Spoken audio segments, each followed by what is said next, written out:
Quant à la seconde question, là aussi, je suis d'accord avec Tom, et vraiment, je n'aimerais pas pénétrer dans les rêves de quelqu'un d'autre, ni que quelqu'un pénètre les miens, d'ailleurs. Ce serait terrifiant. Mr. Kane. Pour moi, Chris fait partie des grands réalisateurs avec lesquels j'ai travaillé. Et il vraiment fait partie de ces grands réalisateurs. Il est un réalisateur extraordinaire, un écrivain extraordinaire quant au...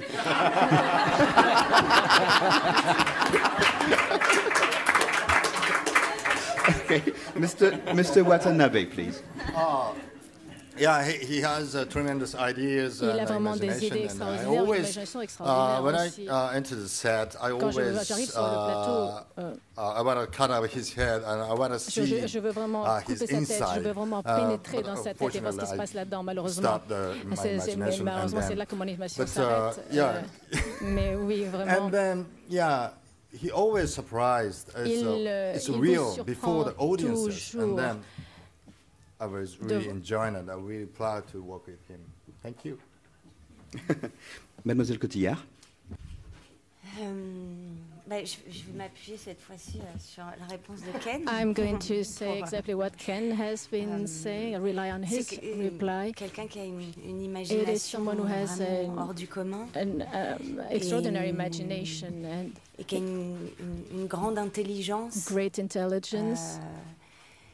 Et toutes les questions qu'on a pu lui poser sur le film, il y en avait beaucoup. Il a une manière d'y répondre pour nous rassurer parfois quand on pouvait être un peu perdu ou déstabilisé. Et dans toutes ces réponses, je pense qu'il savait aussi parfois quand on n'avait pas forcément l'explication qui découlait de cette réponse. When we didn't really have the reply for this question, on devait être.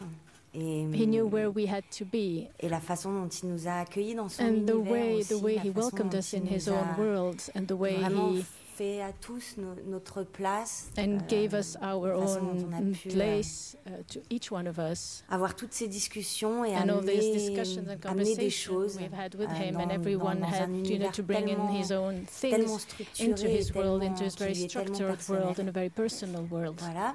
Et alors pour and then when it talking about dreams. Brad Pitt, c'est pas mal. Brad Pitt, that's not bad. I would come with you in Brad Pitt's dream. Mr. DiCaprio. Well, it's very simple. C'est très simple. Chris est un visionnaire. Il est capable de nous transporter en tant que public vers des réalités alternatives et ça, il faut être extrêmement doué et très engagé. Et en fait, il ne sous-estime pas son public, il les défie. Moi, je me souviens de conversations qu'on a eues par le passé au sujet des complications de ce scénario. Et quand on va faire ce film et quand les gens vont être immergés dans ce monde que j'essaye de créer, ça va faire sens pour eux et ils vont pouvoir tout à fait s'identifier. Et il avait raison. En fait, il va tout droit dans son imagination et fait des choses assez extraordinaires. Et il a réussi à faire des histoires assez incroyables par le passé. And you know, one of the things about, you talked about other directors, what I found that's consistent with Chris, as with some of the other great directors I've gotten the opportunity to work with, is they're incredibly prepared. They're incredibly confident in what they do, but they're also flexible in the sense that they want to find those moments on set. They want to give you ownership of the character. They want to hear your input, and they're able to manipulate, change on set for the better of the film. And that's a testament to a great director. Et ça, c'est vraiment un témoignage pour un Oh, and I don't go into people's minds. That's why it's illegal in the movie. That's why we're criminals. Thank you very much. Miss Page. Well, I think what was so Je pense que ce qui était tellement extraordinaire est tellement gratifiant en tant qu'acteur de travailler avec Nolan. Quoi qu'il arrivait, quelle que soit l'envergure de ce qu'on devait accomplir ce jour-là, il y avait toujours une sorte de tranquillité et une intimité.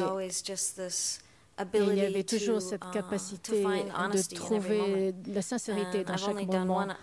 J'ai fait un seul autre film de cette envergure et de trouver des moments sincères, c'était vraiment pas la priorité. Dans les autres, et j'ai fait beaucoup de petits films indépendants avec des réalisateurs et qui aussi pensaient que les moments de sincérité, d'honnêteté n'étaient pas une priorité. Et de travailler avec un réalisateur qui fait les choses avec tellement de succès, qui n'a pas d'ego, il est vraiment un réalisateur, il aime ce qu'il fait, il aime son métier. De travailler avec quelqu'un comme ça, c'est quelque chose qui vous inspire tellement. Et j'ai tellement de gratitude pour cette expérience et de reconnaissance. Quant au rêve, je crois que peut-être je choisirais un animal, peut-être un de mes chiens. Mon chien Julie, elle est très, très active quand elle dort. Donc, je suis sûre qu'elle est en train de chasser des lapins, parce qu'en fait, c'est ce que je ne permets pas. Je ne permets plus ce genre de comportement. Mais je ne sais pas, peut-être. Elle avait aussi beaucoup de petits chiots, mais je ne sais pas. Ça doit être ce genre de choses, mais voilà, je ne sais pas. Mr. Gordon-Levitt. Well, one of the many things I admire about Mr. Nolan so much is just how self-possessed he is. I feel like the films he makes, he does so out of his own heart, and il le fait vraiment de tout son cœur, de son cœur, et ça émane de son cœur. Il fait le film qu'il a envie de faire, je pense. You know, this applies to filmmakers as well as any other artists, as well as just being a human being. We have a tendency to want to please others, and that's good. Of course, you can't be too selfish, but to really listen to your own your own opinions and your own feelings, your own thoughts and desires, is what creates a genuine voice and a big part of what makes his movies so great. And une grande part qui fait que ce film est tellement extraordinaire. Si moi je vais aller dans la tête dans les rêves de quelqu'un, peut-être Michael Caine. Emma Thomas, you produced this film. Inception is what we call a big, huge production, but it's quite a particular and specific one, and maybe peculiar one.